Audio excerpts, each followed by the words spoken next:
Namaskar. Good evening. On behalf of the IC Center for Governance and the India International Center, I have great pleasure in welcoming you all to the 6th Sardar Patel Lecture on Governance. We started our first lecture with the former Vice President, Shri Venkataya Naidu. Then we had Dr. Kasturi Rangan. After that, we had Governor Arif Muhammad Khan. Then we had Dr. Karan Singh. And last year, we had the External Affairs Minister, Dr. Jaishankar.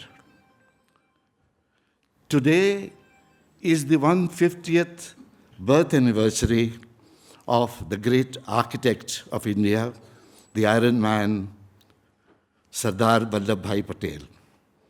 And we are very fortunate indeed and honored to have Shri Ajit Doval present here this evening to deliver the 6th Sardar Patel Lecture on Governance.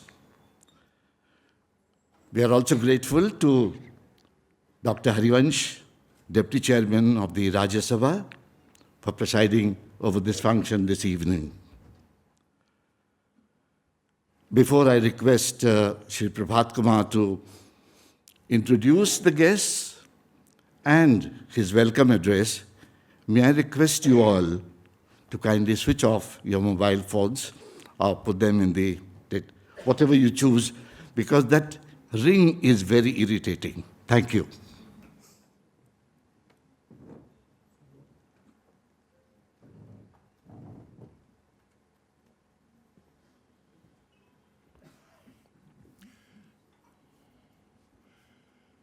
Shri Harivanshi, Shri Doval,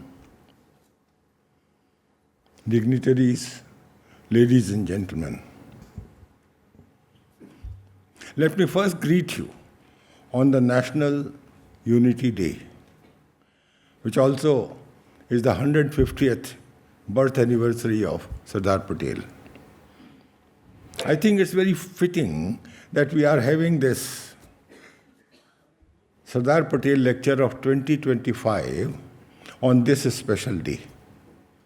And as Mahesh ji just told you, that we have had 5 men of great substance who have already addressed us in this series.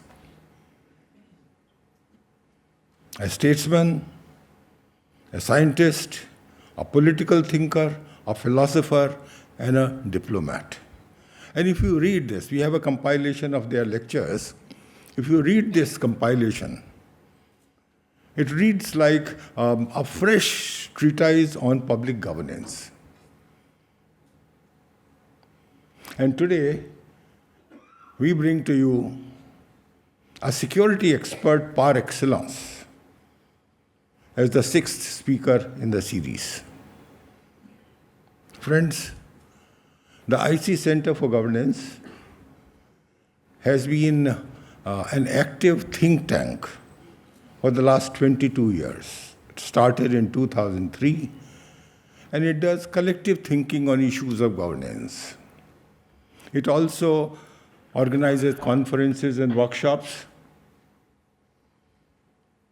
organizes capacity building programs on ethical governance, and brings out an annual Journal of Governance.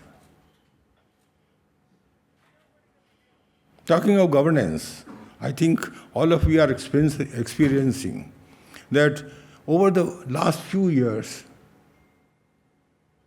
there have been changes in the governance in the global and national contexts. New narratives are emerging. Among those new narratives, intolerance and mutual distrust among nations, coupled with the meddling in the affairs, internal affairs of other countries, These are, I think, bringing the world to a brink. They are undermining the effectiveness of international institutions. There are major nations in the world, which are either ignoring international law and norms, or they are applying them selectively in their own national interest. It appears that the world is fracturing into geopolitical blocks. Trust has eroded to such an extent that economic tools, financial tools, they are being used as weapons of statecraft. As the twists and turns of the recent trade wars show, that we have lost sight of the basic interest of mankind.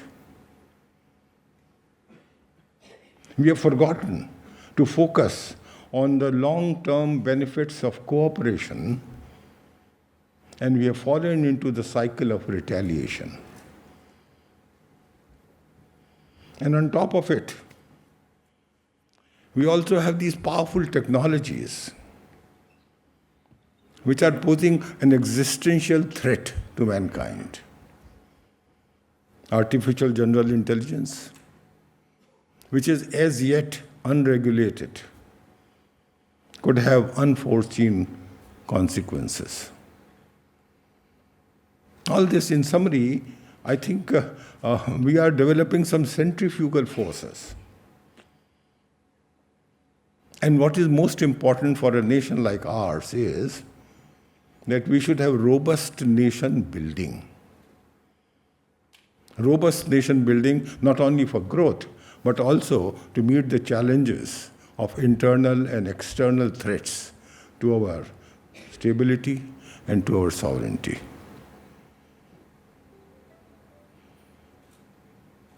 I remember Sardar Patel, decades back, said something which I think is still very, very relevant. He said, and I quote, "The main task before India is to consolidate herself into a well-knit and united power. Caste and community will disappear. We have to speedily forget all these things. Such boundaries temper our growth." How prophetic. I think in this situation, what is required is robust growth of our nation building. And to make some sense of this turbulent situation in governance, we have Shri Ajit Doval, a seasoned bureaucrat, an intelligence expert who has been our national security advisor for more than a decade. He needs no introduction. And apart from handling very important assignments during his long and distinguished career, he also played a major role, I remember, way back in 1975, in the integration of Sikkim into the Indian Union. And later, much later, he acted as our main negotiator in the hijack of IC-814 in 1999. On both occasions, I also had a small role to play. Shri Doval was the founder director of the Vivekananda International Foundation. For 5 years, he led the affairs of the foundation, and after that, he took over as a national security advisor in 2014. He has been decorated with many awards, including the prestigious Kirti Chakra and President's Police Medal. Ajit Doval speaks very rarely, and we are grateful that he is here today to talk to us. But when he speaks, he doesn't mince words. I remember on Operation Sindoor, he said, very pithily, he said, Operation Sindoor is not just a strike. It is a message of an intent and precision. We hit 9 terror targets in 23 minutes. And there was no miss. We missed none.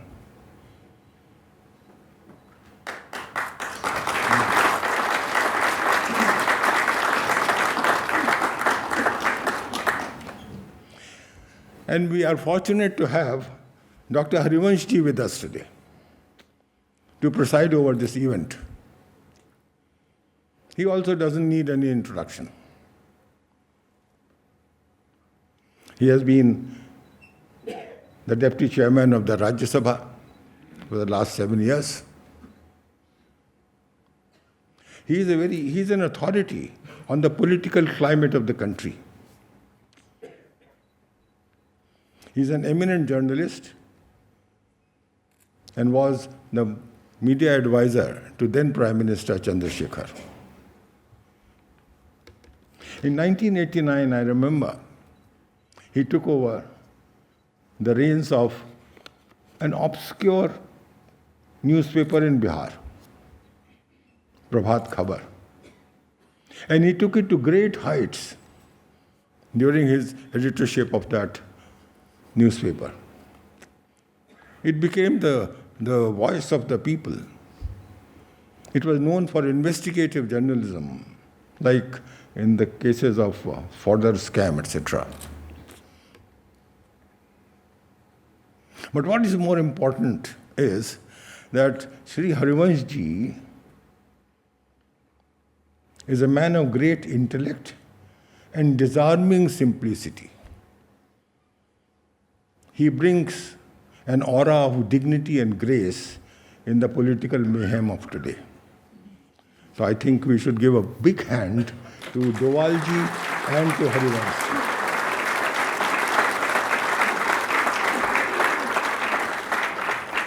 And with these few words, I will now request Harivanshji to make his presidential remarks. Thank you.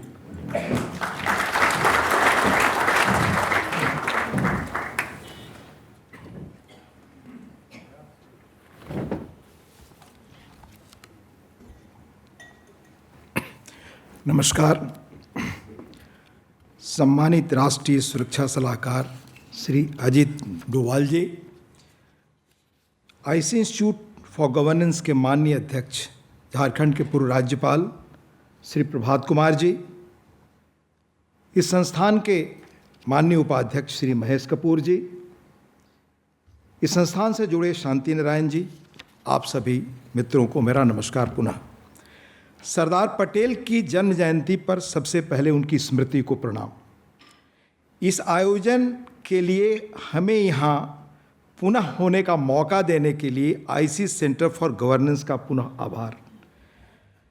आदरणीय श्री प्रभात कुमार जी और उनकी team की प्रतिबद्धता की मैं प्रशंसा करता हूँ। पिछले 6 वर्षों में से 4 बार मुझे इस समारोह में उपस्थित होने का मौका मिला है और जिस पैशन से, जिस तैयारी से और जिस बिल्कुल समय से यह कार्यक्रम होता है और जिस तरह के वक्ताओं को आमंत्रित करते हैं, वह सीखने योग्य है। हर साल नियमित सरदार साहब का पुण्य स्मरण का यह व्याख्यानमाला बहुत ही अपने स्तर का प्रभावी व्याख्यानमाला है। उन्हें हमने कैबिनेट सचिव के रूप में काम करते देखा, पुनः झारखंड के राज्यपाल के रूप में एक अत्यंत चैलेंजिंग स्टेट में किस तरह से उन्होंने एक आदर्श और ऊंचे मापदंड स्थापित किए, विश्वविद्यालयों से लेकर अन्य प्रशासन में मैं उसे देखा हूं और उसका प्रशंसक रहा हूं। उसके बाद लगातार आईसी सेंटर फॉर गवर्नेंस के माध्यम से गवर्नेंस कैसे बेहतर हो सके, ह्यूमन हो सके, मॉरल हो सके, इसके लिए उनके प्रयासों का मैं साक्षी और कई चीज़ों में हिस्सेदार रहा हूं। इस वर्ष व्याख्यान के लिए ठीक ही उन्होंने कहा जिनके परिचय की कोई ज़रूरत नहीं है। श्री आदरणीय अजित डोभाल जी आपके बीच है, राष्ट्रीय सुरक्षा सलाहकार। यह अत्यंत आज की दुनिया की जो चुनौतियां हैं और भारत के अंदर, उस पर बोलने वाले सबसे उपयुक्त और सटीक व्यक्ति वह खुद सरदार वल्लभ भाई राष्ट्रीय पुलिस अकादमी की देन है। और अकादमी का जो मूल मंत्र रहा है सत्यम सेवा संरक्षण, उन्होंने अपने कैरियर में उसको बिल्कुल साकार किया है। लोक धारणा यही है कि उनकी कार्यशैली, देश के प्रति उनकी निष्ठा, सरदार पटेल की राष्ट्र दृष्टि भारत को कैसे श्रेष्ठ बनाए उसके प्रति प्रतिबद्ध है। 2018 में प्रसार भारती द्वारा आयोजित आपका सरदार पटेल स्मृति व्याख्यान हमने सुना।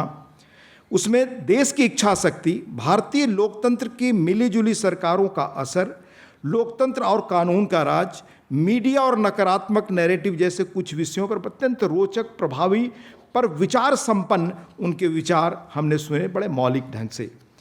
उनका हाल में एक मैंने व्याख्यान सुना आईआईटी चेन्नई के कन्वोकेशन में, बहुत ही इनरिचिंग। कई बार यह सवाल होता है कि हम सरदार साहब को क्यों याद करें। मेरे जैसा सामान्य आदमी 3 बड़ी मामूली चीज़ों के कारण उन्हें आज के दिन ही नहीं हमेशा याद रखता है। पहला, जिस बड़े मुल्क में, जिस देश में आज हम सांस लेते हैं, इसके आकार, इसकी विविधता पर फक्र करते हैं, उसके मौजूदा स्वरूप को गढ़ने में और उसे यह रूप देने में अगर मैं कहूं कि एकमात्र सबसे अधिक उनकी निर्णायक भूमिका रही तो शायद गलत नहीं होगा। यह उनकी देन है, इसलिए उनके प्रति कृतज्ञता की बदौलत हम उन्हें याद करें।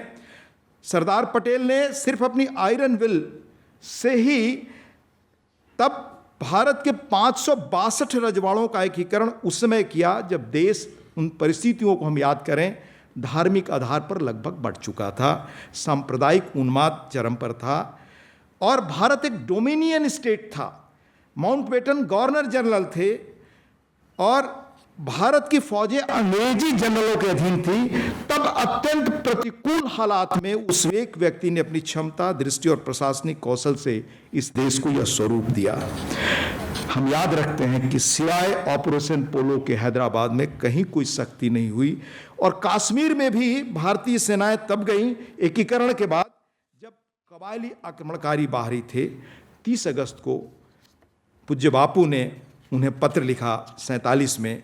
कौन जानता था, उसकी मैं पंक्ति कोट कर रहा हूँ, कौन जानता था कि तुमको एक साथ इतनी विकट परिस्थितियों का सामना करना पड़ेगा। उन परिस्थितियों में यह असाधारण कार्य सचमुच हम सब के लिए याद करने योग्य और सीखने योग्य है। और इस तरह की बहुत सारी चीज़ें, इसलिए जो स्टेट्समैनशिप थी उनकी, उनके प्रति विज़न। दिल्ली विश्वविद्यालय के प्रोफेसर डॉक्टर नीरजा सिंह की पुस्तक में पढ़ रहा था, महात्मा गांधी जी और सरदार पटेल के बीच पत्रों का आदान प्रदान, दोनों के बीच बड़ा गहरा आत्मीय रिश्ता, लेकिन साफ ओपिनियन गांधी जी के सामने रखने में भी सरदार साहब जरा भी हिचकते नहीं थे।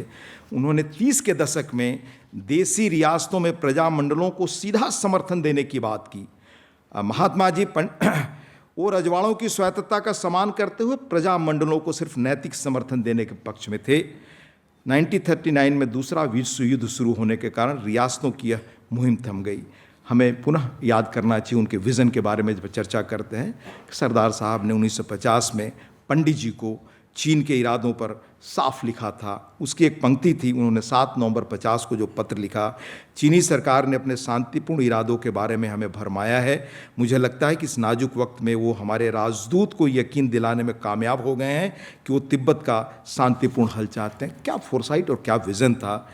आज की पीढ़ी को यह भी कम मालूम है कि देश बनाने की उनमें क्या विज़न और क्षमता थी। जिस अमूल को आज, जिस पर हम फक्र करते हैं, दूध क्रांति का जो प्रतीक माना जाता है, उसके प्रेरणा स्रोत सरदार पटेल थे। 46 में खेड़ा जिले में जो दूध उत्पादक किसान थे, उनका कोऑपरेटिव बनवाकर उन्होंने बॉम्बे की पोल्सन कंपनी के खिलाफ किसानों को एकजुट करने, उन्हें शांतिपूर्ण ढंग से अपना हड़ताल करने का जो किया, जिसमें मोरारजी देसाई को भेजा, आज उसी की देन है कि आमूल दुनिया में विख्यात है। और विज़न के अलावा क्या चरित्र था। सरदार साहब के बारे में बहुत सारे ऐसी चीज़ें हैं, 2-3 चीज़ें सिर्फ मैं याद करना चाहूँगा। हम सब जानते हैं कि जब वकालत में थे तब बहस करते समय उन्हें तार मिला अपनी पत्नी के न रहने का, फिर भी उन्होंने अपने दायित्व के प्रति किस तरह से अपना फ़र्ज़ निभाया। अहमदाबाद में मेयर रहते हुए किस तरह उन्होंने काम किया है, द देन वहाँ के जो ब्रिटिश अधिकारी थे उन्होंने उल्लेख किया है। और आज की राजनीति को देखते हुए ये बात असंभव लगेगी कि सरदार साहब ने अपने पुत्र दाहिया भाई को दिल्ली से दूर रहने को कहा, हमेशा रखा, क्योंकि कोई उनके माध्यम से सिफारिश लेकर उन तक ना पहुँचे। बिना प्रचार प्रसार के इस आदर्श को वो जिए। बेटी मणिबेन पटेल के बारे में आप पढ़ेंगे तो वो आपके अंदर को प्रभावित करेगा, किस तरह से मणिबेन पटेल ने अपना जीवन गुजारा। और आज जो ब्यूरोक्रेसी है जिसे स्टील फ्रेम कहते हैं वो सरदार साहब की देन है। उन्होंने सिविल सर्विस का, उन्हें पैट्रन सेंट हम कहते हैं, 15 अक्टूबर 48 को गृह मंत्रालय से संविधान सभा को पत्र लिखा कि क्यों इन सेवाओं को हमें रिटर्न करना चाहिए, और उसका पत्र ड्राफ्ट किया। उसमें उन्होंने लिखा, मैं कोट करता हूँ, I need hardly emphasise that an efficient, disciplined and contented service assured of its prospects as a result of diligent and honest work is a sine qua non of sound administration under a democratic regime। बहुत बहस हुई संविधान सभा में और भारतीय सेवाओं की भर्ती और सेवा शर्तों को केंद्र या राज्य सरकार के विवेकों पर उन्होंने नहीं छोड़ा, उन्हें संविधान का संरक्षण दिया। और सरदार पटेल साहब ने संविधान सभा को यह भी लिखा, Constitutional safeguards are the best mediums of providing these services and are likely to prove lasting। बहुत सारी बहसें हुई और बहुत लोगों ने तब ICS को पैम्पर्ड कहते हुए उन्हें अंग्रेज़ों के ज़माने में उनकी भूमिका का याद दिलाया, लेकिन सरदार साहब अपनी बात पर अडिग रहे। उन्होंने कहा लास्ट में, learn to stand upon your placed words, ये उन्होंने अपेक्षा की। सरदार पटेल ब्यूरोक्रेसी को सहयोगी मानते थे, वो उसी प्रकार आदर देने के पक्षधर थे, लेकिन वे अधिकारियों की पूरी सत्यनिष्ठा और ईमानदारी और समर्पण की अपेक्षा रखते थे। अपने सचिवों को उन्होंने अपनी राय के खिलाफ स्पष्ट टिप्पणी लिखने की हिदायत दी थी कि आप लिख सकते हैं, आप फ्री हैं। आज जब मैं अनेक राज्य की राजधानियों में देखता हूं कि कई लोग जब कहते हैं अधिकारियों के साथ कि आपको जब हम सत्ता में आएंगे देखेंगे, तो मुझे सरदार साहब की दूरदृष्टि याद आती है। उस सरदार साहब को 90 में भारत रत्न मिला, लगभग 42 वर्षों बाद। जिस व्यक्ति ने दधीची की तरह इस देश की आज़ादी के लिए अपना जीवन होम कर दिया, अपनी हड्डी गला दी, उसकी स्मरण के लिए इतने वर्ष हमें लगे। लेकिन लोगों के बीच उनका स्मरण कैसा है कि आज जो स्टैच्यू ऑफ यूनिटी उनकी बनी है, वहाँ 2021 में वहाँ जाने वालों की संख्या 34 लाख थी, 24 में वो 58 लाख पहुँच चुकी है। हमेशा की तरह मैं IC इंस्टीट्यूट ऑफ गवर्नेंस द्वारा आयोजित इस अवसर पर सरदार पटेल द्वारा स्थापित आदर्शों के परिप्रेक्ष्य में देश की उपलब्धियों और संभावित भावी चुनौतियों पर चर्चा मैं भी सुनूंगा, और इसके सर्वश्रेष्ठ जो जानकार विशेषज्ञ जिन पर देश का भरोसा है उन्हें हम सुनेंगे। और हर पूर्व वक्ता कोशिश होती है IC सेंटर की, जो मैं देखता रहा हूँ, इसी तरह के श्रेष्ठ लोग आए जो देश को एक विजन दे सकें। पुनः IC सेंटर को धन्यवाद, और हमें यहाँ होने का मौका देने के लिए और सुनने का मौका देने के लिए भी पुनः बहुत धन्यवाद। नमस्कार।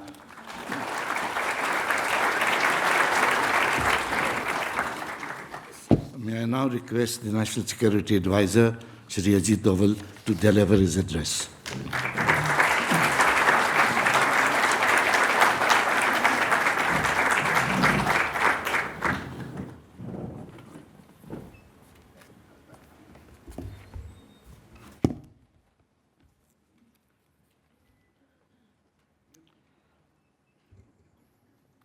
Dr. Harivansh Narayan Singh Ji, Honorable Deputy Chairman of Rajya Sabha, a very distinguished parliamentarian, scholar and author, and being a great authority on most contemporary issues with a historical perspective and a vision of a futurist.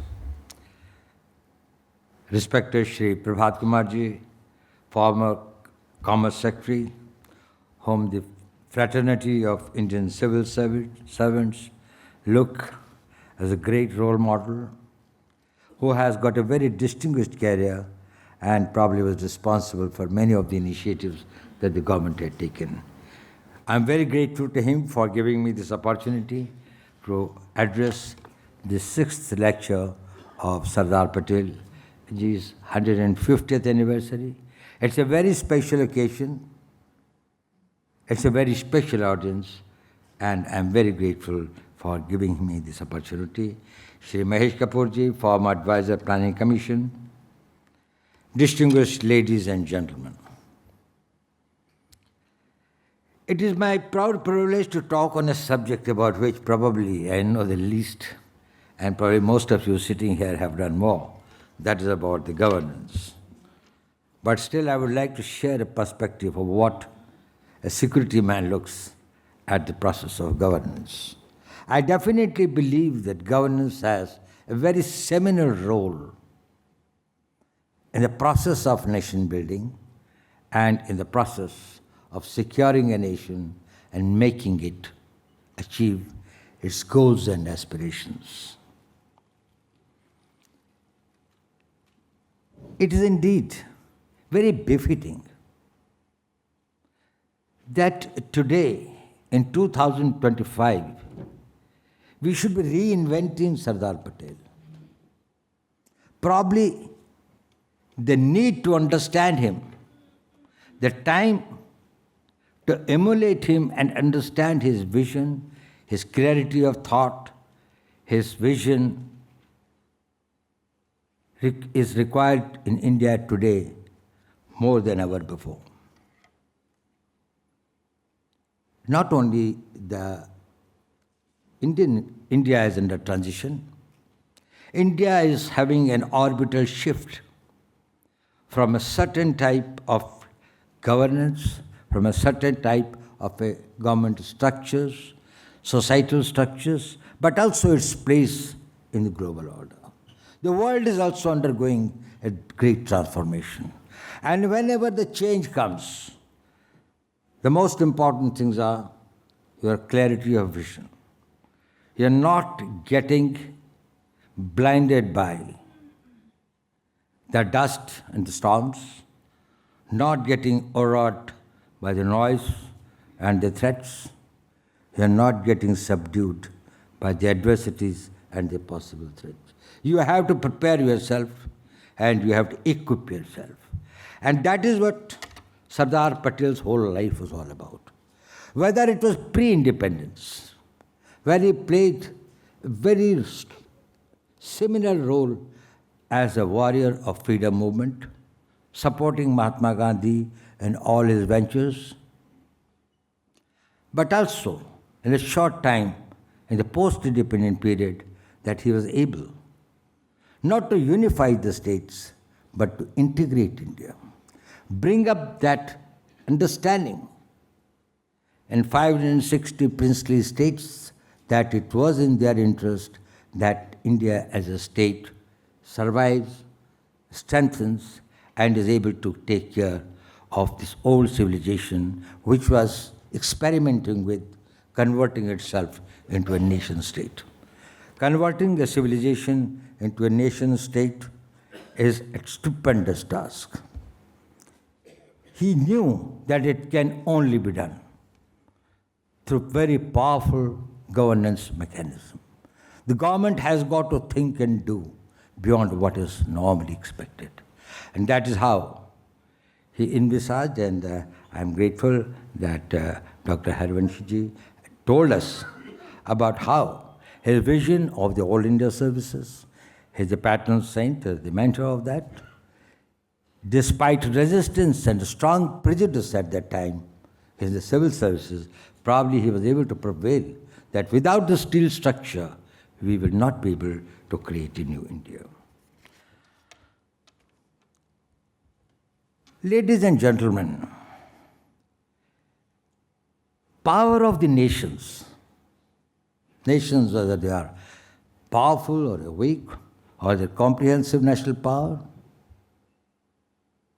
is a very abstract word. In reality, it is the power of the governments, and it is the power of the governance.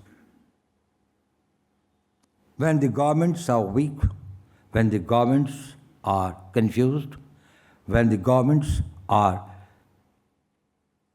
imbued by the self-interest, probably the consequences also are similar. And these governments work through institutions. And in the task of nation building, the most important matter are the people who build and nurture these institutions, who strengthen these institutions, because these institutions provide the governance, and the governance creates the nations and the powerful states. Sardar Patel's role in this is self-evident. The rise and fall of the great empires, monarchies, oligarchies, aristocracies, or democracies is actually the history of their governance. Edward Gibbon, in 6 volumes on the decline of Roman power, way back about 1788 or something, there he wrote those volumes. The whole book is about the intrigues of the Roman Empire, instances of its bad governance, corruption, economic mismanagement, security failures. And the end of it, it all boils down to the Roman Empire fell because it was administered and governed badly. Same is the story of whether it's the French Revolution, or the Tsarist Russia, or the Mughal Empire, they declined. In the post-war period, out of 37 countries that faced various degrees of degradation, 28 failed or got degraded or got balkanized because of their poor governance. And the recent cases of the change of regimes through non-constitutional methods in Bangladesh, Sri Lanka, Nepal, and others were actually the gilding cases of the bad governance. And that is how the governance matters. Transcending beyond time and space, there are some commonalities. Why some states rise and why some fall? Why there are times when, what is there that happens which leads to their bad governance and ultimately the erosion of their powers?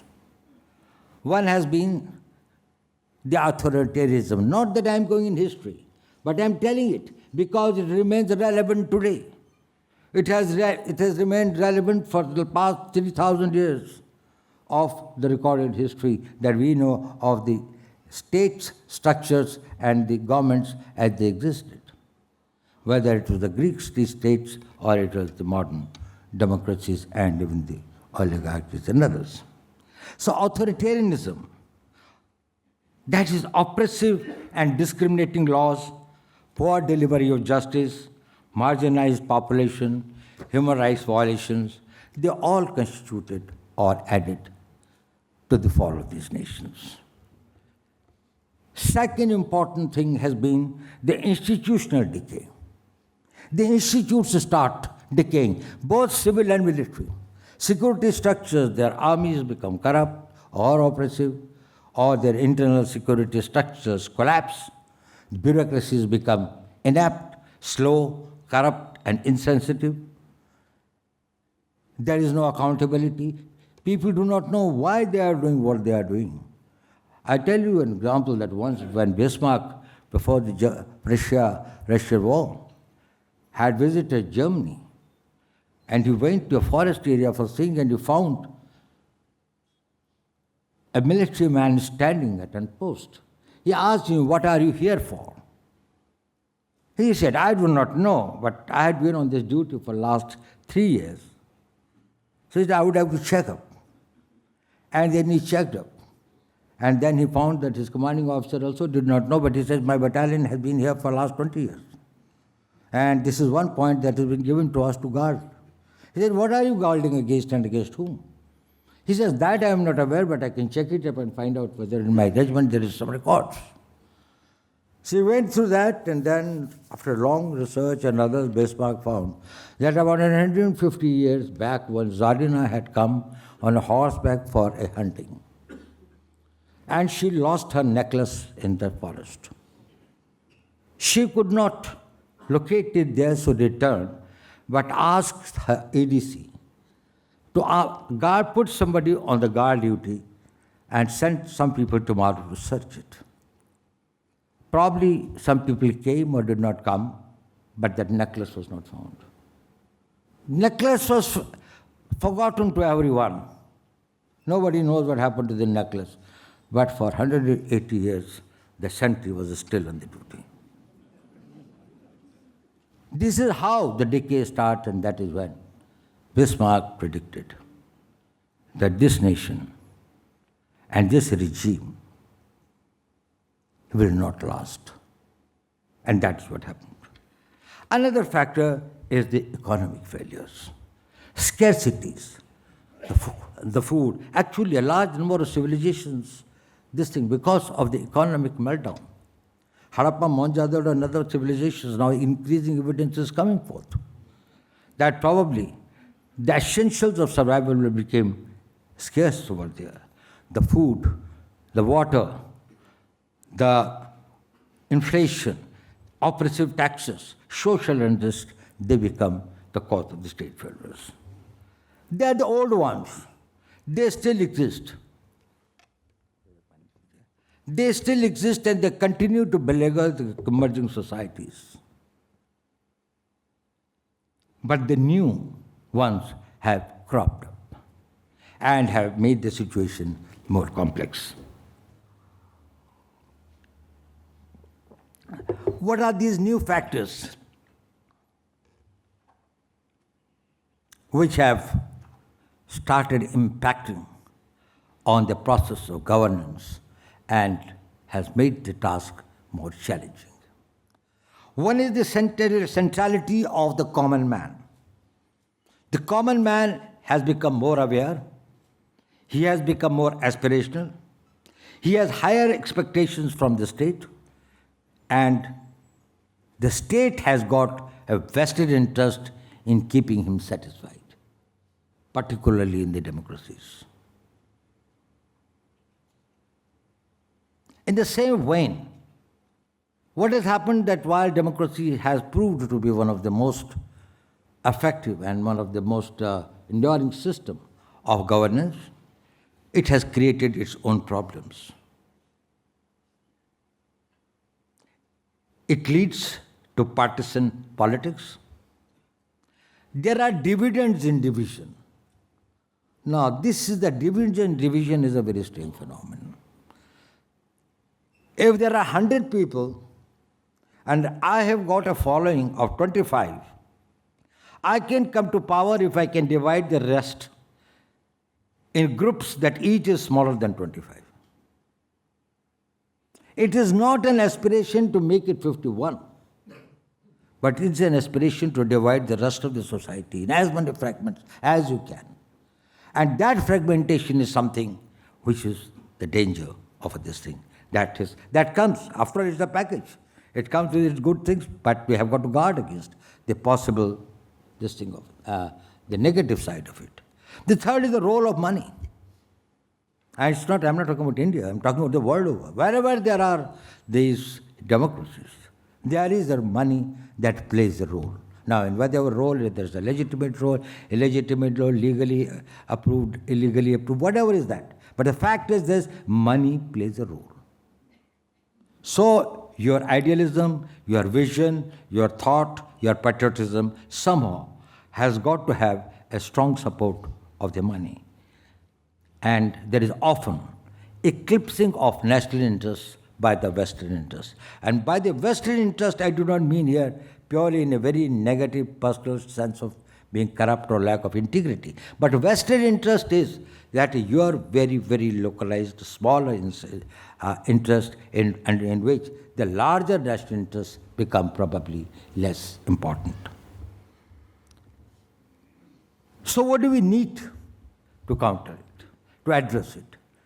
Both the old ones and the new challenges that have emerged. One is, of course, that we have got to look at our entire system of laws and the rules and the procedures and the processes and make them more people-friendly by the laws and the rules and the systems which are strong but are people-friendly. Our policies and plans should meet aspirations of the people. Basic needs of the people must be addressed, and the people must be given a sense of security. It is not sufficient to say that we have taken sufficient security measures. What is equally important is that we are able to make every Indian feel that he is secure, both from forces internal and external.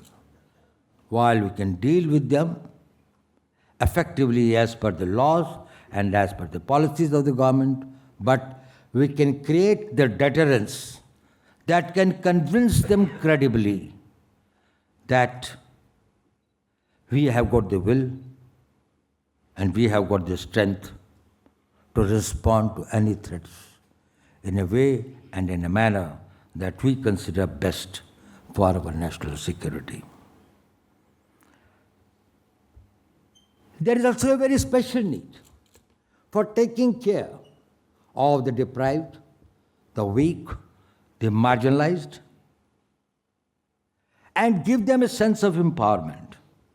And particularly, this thing of women is extremely important. The need for protection, the need for safety, the need for giving a sense of equality and empowerment to women is necessary for the good governance in the modern day world. And I think one of the other requirements is that it is not only the capacity of the government to have good laws, good structures, and good systems, but more importantly, an ability to implement them effectively. This is important particularly in the case of India. We find that our implementational capabilities are much short of what they need to be. And there are many reasons for that, but the fact remains that it is there. Technology is going to play a very, very important role, both in governance and in eroding the power of the state. We have got to exploit the technology that can ensure greater transparency, accountability, deliverance of service to the common man, grievance redressals, also creating awareness in the society, and concurrently, we have got to protect the civil society from threats like the cyber threats or many other threats that the technology poses. One study that has been made by an American think tank was about the role of technology in transforming the civilizations and the states and their character. It took about 1 million years for the caveman to find the fire. That was a great transforming technology. And then, from there, it took him another 50,000 years to discover the metal.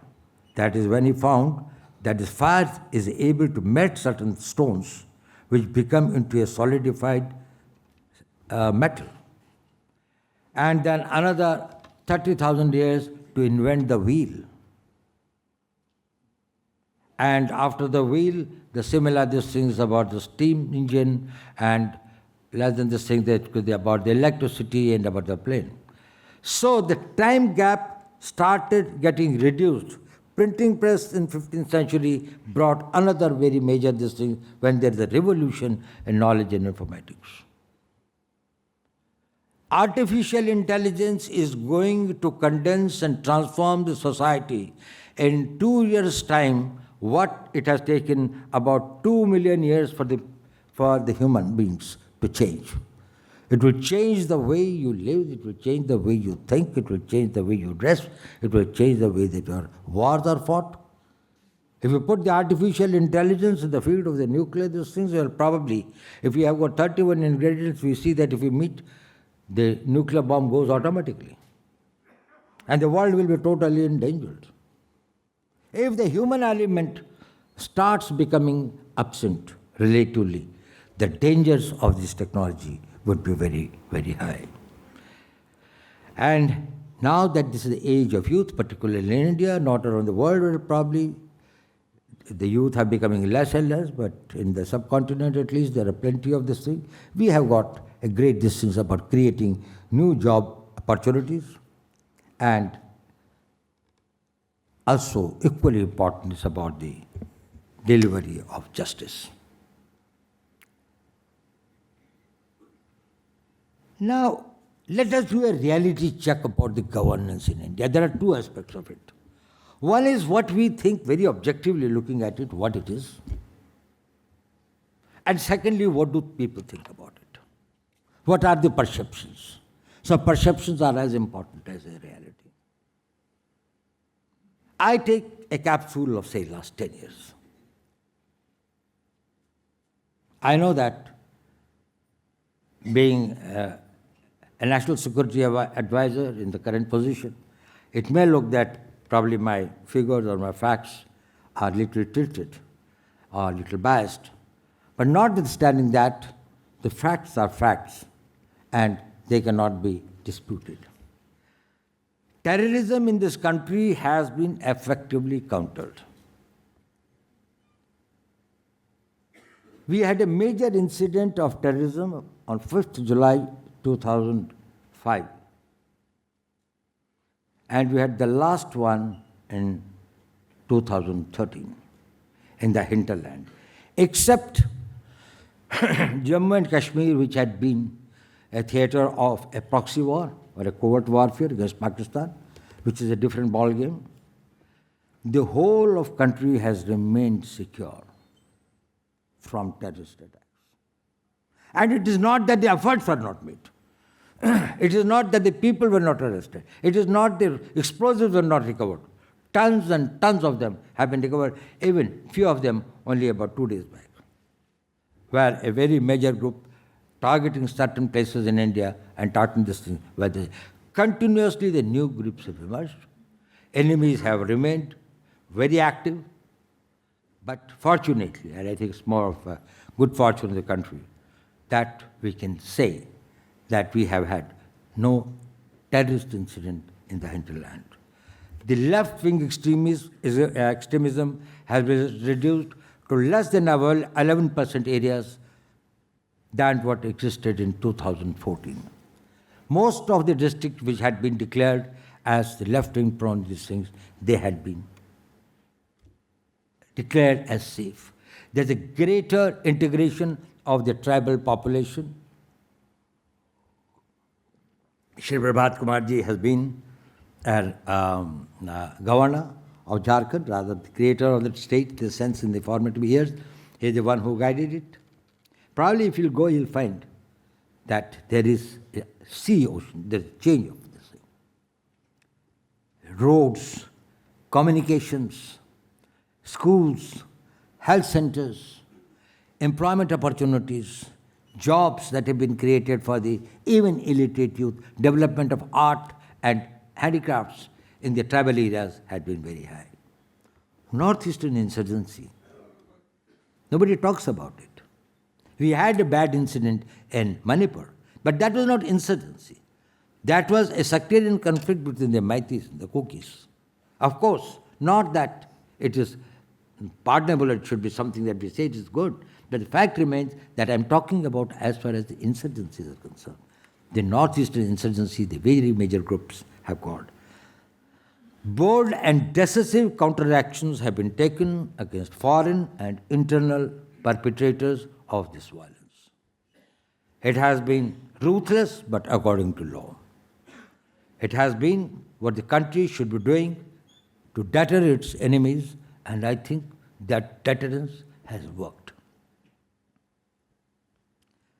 There has been a fast and efficient delivery of services to people. There has been a people-centric governance, simplification of governance. There have been repealing of the archaic laws and enactments, and the new ones have been made. 1,552 obsolete laws have been repealed in the last 10 years, as against 1,300 in 60 years before that. New criminal laws for the country have been enacted, which are simpler, easier, more accountable, makes it mandatory to go for the scientific investigations, makes the forensic science examinations mandatory on another thing, and also simplifies various processes, both in substantive law and in the procedural laws. I'll give you an example. For example, say, all the police stations have been fully computerized. Data of the criminals is available on all India basis. There is a central data center of all the crimes, criminals, and the people associated with that. Throughout the city, any sub-inspector sitting in a police station can find access to the information that they want to have. Similarly, about issuance of passports, we used to have a long and cumbersome processes. The verification used to take very long time. There used to be some corruptions. Today, 25% passports are issued in 3 days, or less than that. 60% in 7 days, and more than 85% within 14 days. This has made it easier. There is a digital governance that has been this thing. In health, under Ayushman Bharat, the coverage of 5 lakh per family.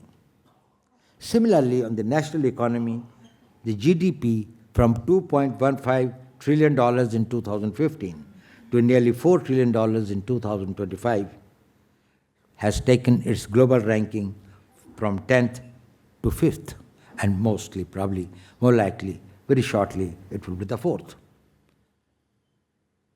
The taxation system, the goods and services taxes. We used to have chungis and the barriers and this thing, and every point was a point of corruption, every point was a point of delay, every point was a point of hardship, both to the producers and the consumers, and the shopkeepers, the retailers, and today we find that it is centralized. Well, a lot of scope for improving, and changes have been made. But a great beginning has been made, and probably to the exchequer, to the Consolidated Fund of India, the earnings that are accruing through the GST are much more, and both the states and the center find the system much more effective and useful. Financial inclusions under Pradhan Mantri Jan Dhan Yojana, providing banking services to unbanked population, which had never thought that they could have their bank account. And now it's in crores. Similarly, the unified payment interface, it has revolutionized and simplified the financial transactions. Even you go to a rediwala and you give your credit card, he is able to provide you this. So by and large, we find that it has been the people-centric. It has eased the things. It has reduced the possible avenues of corruption or hardships to the persons. That is one point of view. But then let us see the other point of view. How are we perceived?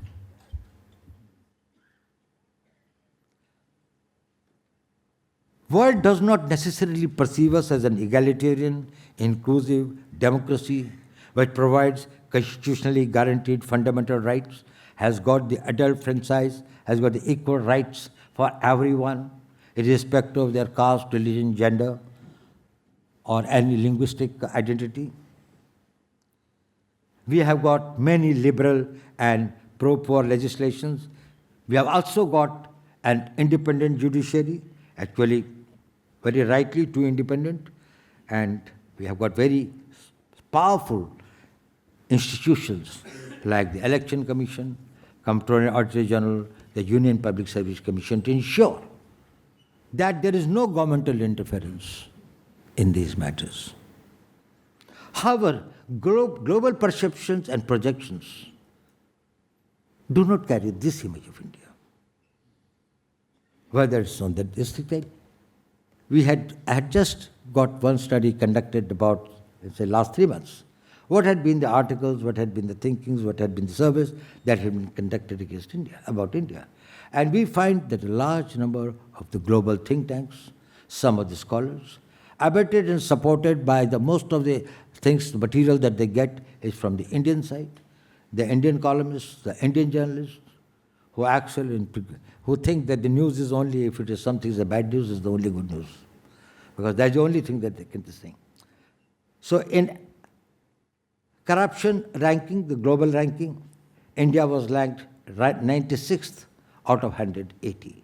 That is, they said, the society or the government continues to be highly corrupt. They note about it that there is some truth in that we have not been able to wipe out corruption from all spheres and all stages. But we have brought about institutional changes to contain and control corruption. And probably many more are in the pipeline. In the global governance performance, which is measured about the regulatory framework and regulatory and infrastructure facilities, we are ranked 118th among 142 countries, which I think was very unfair. Even had it been so, we would not be getting so much of the foreign direct investment at the rate that we are getting. India is a very sought after destination by most of the global investors, even today. Rule of Law Index, the World Justice Project rated India 79th out of 142. Of course, it's a great improvement from the past, but in spite of that, I think we deserve to be much above that. The Press Freedom Index says India ranks as 151 amongst 182 countries. I don't know, what could be more freedom in India than the freedom of press, that they can write everything that they think is somebody's idea but does not have any substantial facts to support it. But it is all right. And then the social media and the freedoms that the people enjoy. Accountability, the Indian rating was 1.47%.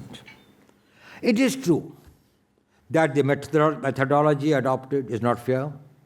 There are certain biases. There are certain other factors, invisible factors also, which play a role in that. But there's also a need for us, for introspection, and to have self-criticism, to identify where are the shortcomings and what needs to be done. Not what the others are telling, but we ourselves experience. And I would like to allude to some very specific areas where I think the Indian governance needs much greater focus and much concerted efforts to achieve that. One is the need for greater accountability. I think I've already shot my time away. This thing of the greater accountability. Low tolerance for defaulters is necessary. Sympathy misplaced is the worst form of cruelty. Supporting or shielding the people who are wrong should be made as punishable and as this thing. Somebody told me, how can you bring this thing, the change, reduce the corruption in police? I said, it's a very simple method. Nobody will know about a corrupt police officer except his immediate superior. He is the one who comes to know about it first. If there is something adverse against a police officer, then let there be an adverse entry also on his thing that he cannot control corruption amongst his subordinates.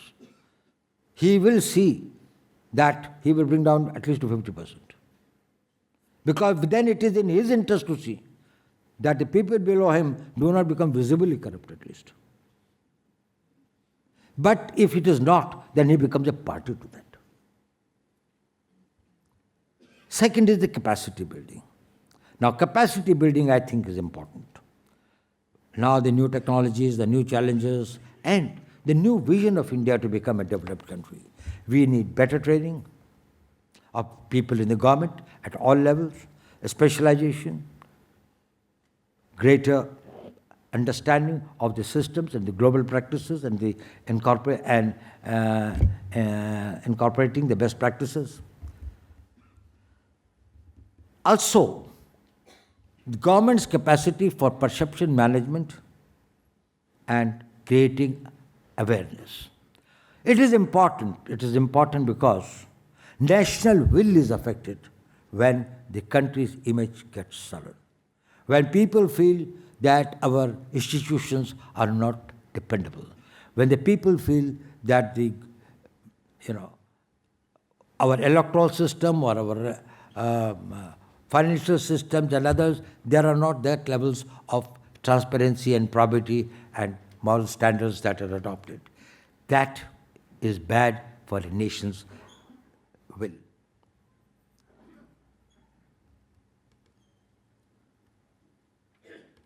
And I think one thing which is very important is that our institutions should be strengthened, but at the same time we should also ensure that the credibility of the institutions in the public eye is not eroded by disinformation, by hostile propaganda, or by vested political interests. These institutions are sacrosanct. They should be seen above politics.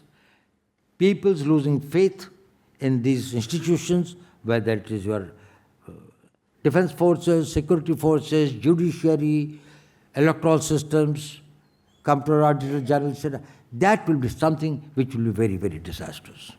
So I think these are the areas we have to focus on. Ladies and gentlemen, we are thinking of a Viksit Bharat. We are aspiring. We are doing everything that will go for Viksit Bharat. But let me tell you that you can never have a Viksit Bharat with an archaic governance structure, with the standards of governance which do not measure up to the levels of a developed country. So we have got to train ourselves, we have to equip ourselves, we have to organize ourselves, we have to bring about a convergence in our policy making and in our program making, and also a whole of the government approach in their execution. Our executive skills and capabilities have got to be enhanced substantially. Once again, sir, I am very grateful to you for giving me this opportunity.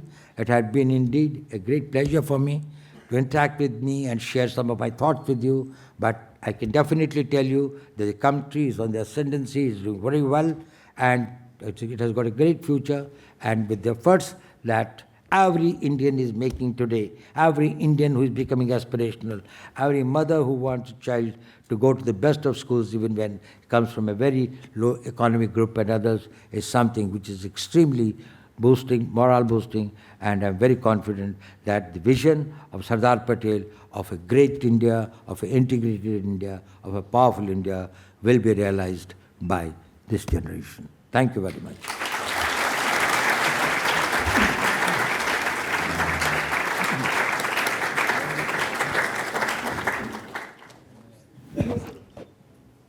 Before I request Mr. Shanti Narayan to propose a vote of thanks, I'll request Mr. Prabhat Kumar to please give tokens of our appreciation to Shri Ajit Doval and to Dr. Harivansh.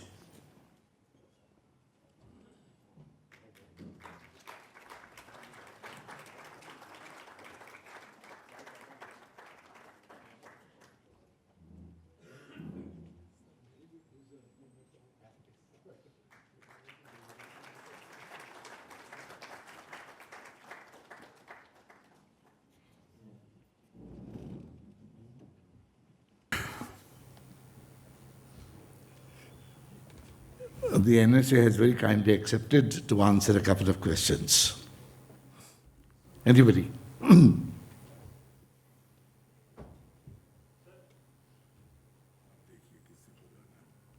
Yes, the lady here, please.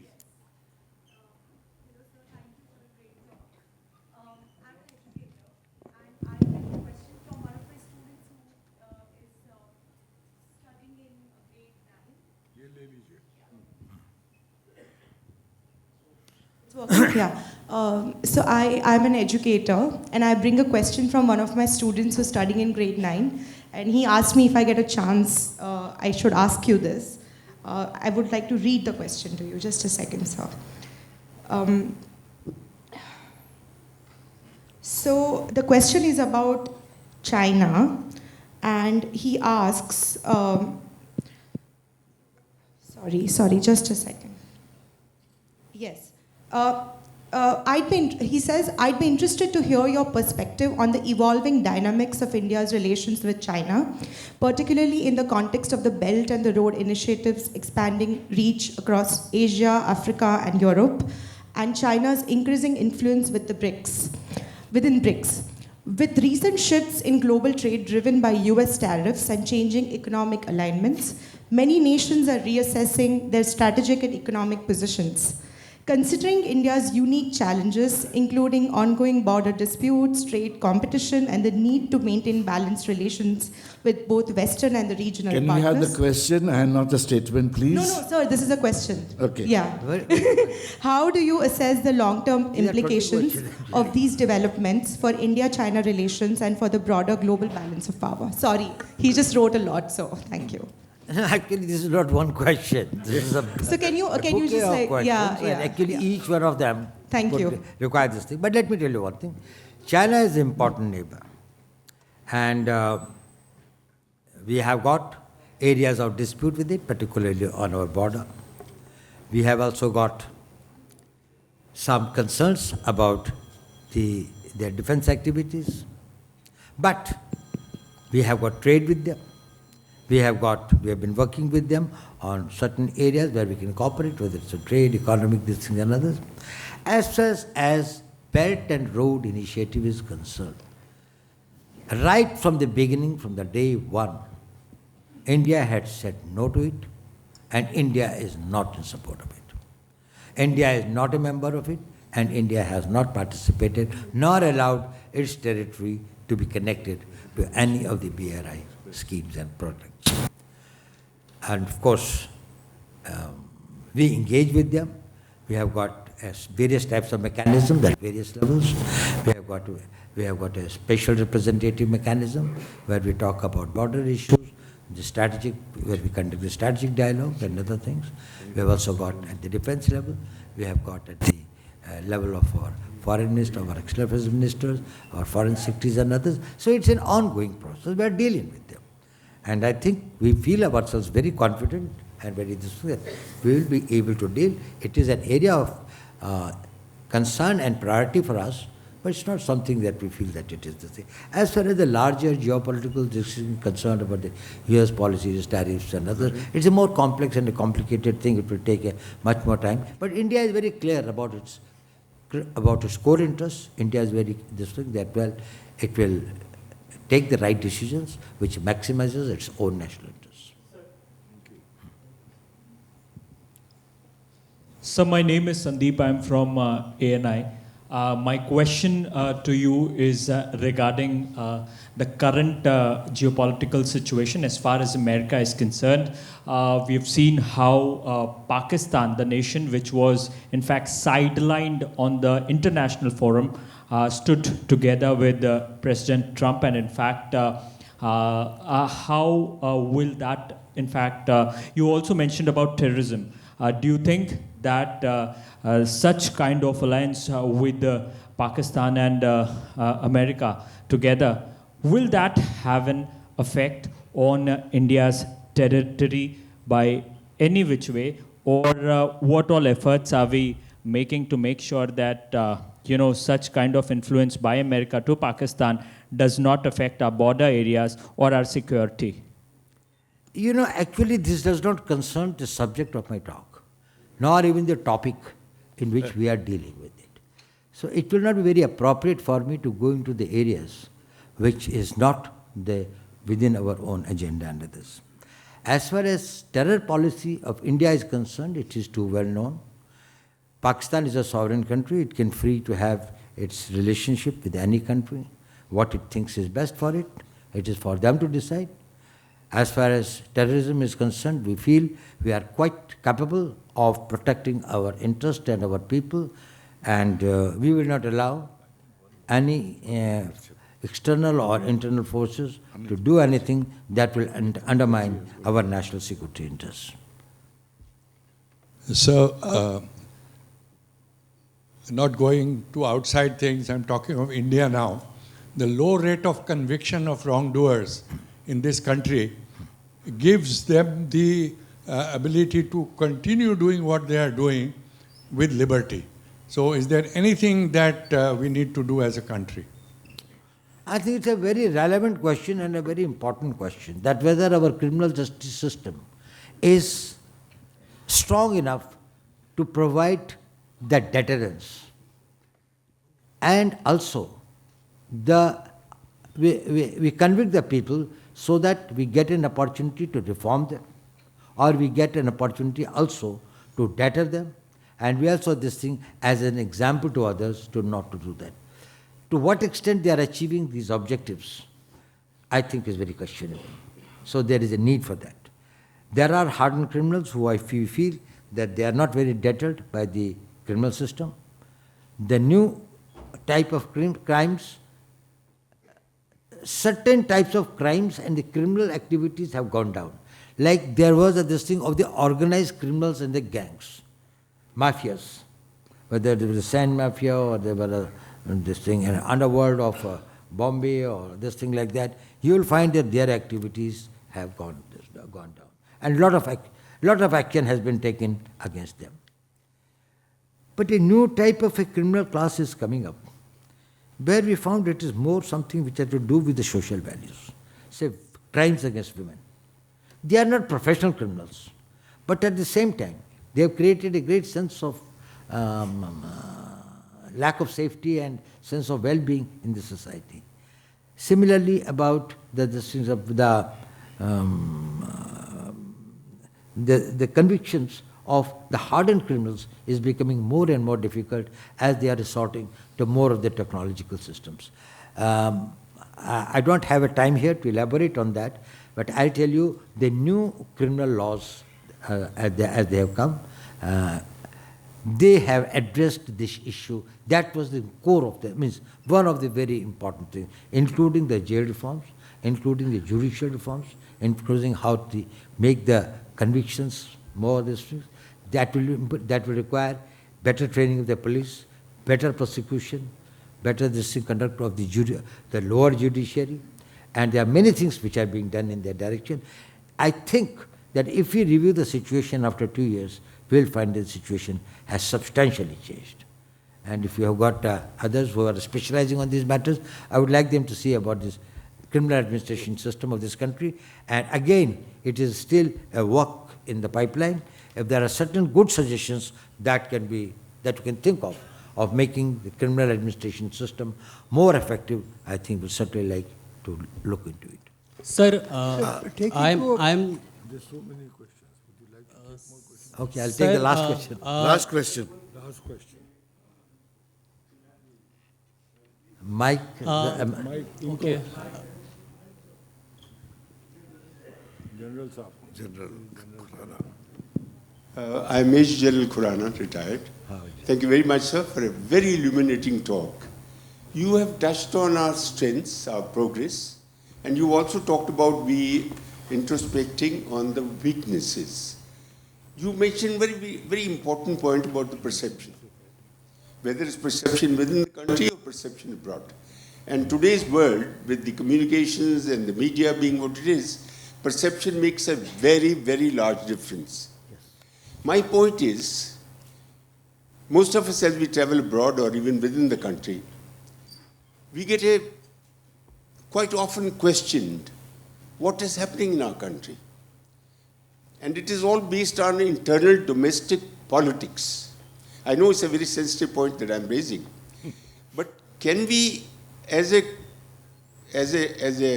country which has got a future, which is looking up to achieve its potential, can we do something to improve our internal domestic politics to a manner where our perception about our country's potential, strengths, achievements are not degraded? I hope, sir, I've made my point. I'd like to have your view on this. I think I must clap for this question. You are very right. And I don't think I have got an answer. The only thing that will make irresponsible elements within the society, or including in the political circles, is that if people become sensitive to it and they don't take it very kindly, when somebody goes outside and says certain things about the country, which he knows and everyone knows are not true, and that they are false. I don't want to give examples because I don't want to make it political, this is and others. You are not undermining, or you are not having a fair game of politics with your adversary. You are running down the country. And you are running down the country knowing that it's not true. You know, it is not a crisis of knowledge, it's a crisis of intention. We should do everything to see that we educate our people, we inform their people, we create better these things so that about the country's achievements, country's programs, there's a greater transparency in our governance. It should be done, and the government has not done it. It should continue to make efforts to see that it is done. But, for example, if somebody is trying to raise doubts inside and outside the country about the credibility of our electoral system, it is very unfortunate. That is the basis of our democracy.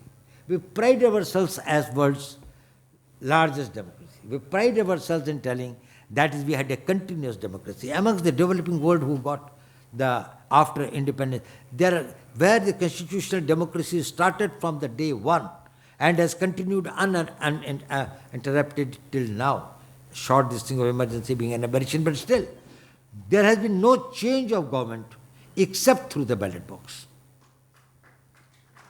Now, it is no mean an achievement. Let us see how many examples within Asia or Africa or the other countries who are decolonized, who can claim that sort of a thing. We have had a constitution that has been amended, of course, to meet the requirements of the day, but there has been the continuity of the constitutional this thing. And we have taken our democracy right from the top to the village levels. And they are functioning village panchayat centers. They are very, very powerful institutions, and they are building up themselves. Now, if we would like to say certain things and make certain observations which undermine the credibility of this system of our governance, our democracies, our constitutional values, the core values of our constitution and others, that is very, very unfortunate. I hope that greater public awareness and a greater public assertion on these issues over a period of time will make people feel a little more responsible and grateful to the nation to which we all belong. Sir, But thank you, sir. Sir, It's my concern. I often think about it. Sir, Why very people do small it? question. At one end, people are dying for this country. At one end, people are prepared to make any sacrifice. They are working day in and day out. You know it better as a former soldier and a person who has defended this country and others, how much of an effort and this thing goes, which is unseen, unheard, unsung, which goes into that. And somebody goes and makes a very casual sort of this thing, they tell us how many aircrafts are downed and things like that. That is very, very unfortunate. Anyway, thank you.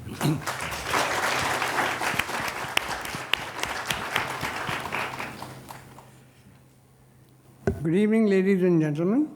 On behalf of India International Centre and IC Centre for Governance, I have great pleasure in proposing a vote of thanks. We are deeply obliged to Shri Ajit Doval for accepting our invitation to deliver the 6th Sardar Patel lecture on governance. Sir, we are extremely grateful for taking time out from your onerous duties and sharing your thoughts on the significance of governance in the development and sustenance of a nation like ours.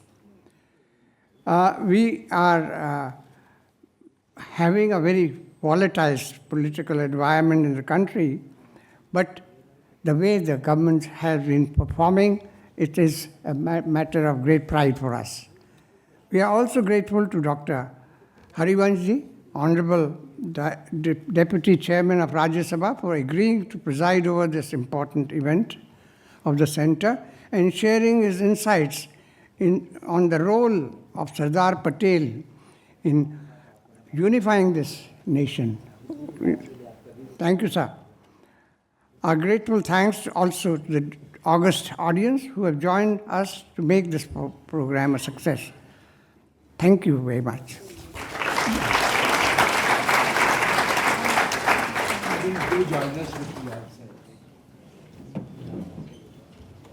Please join us for tea out to the veranda. Thank you.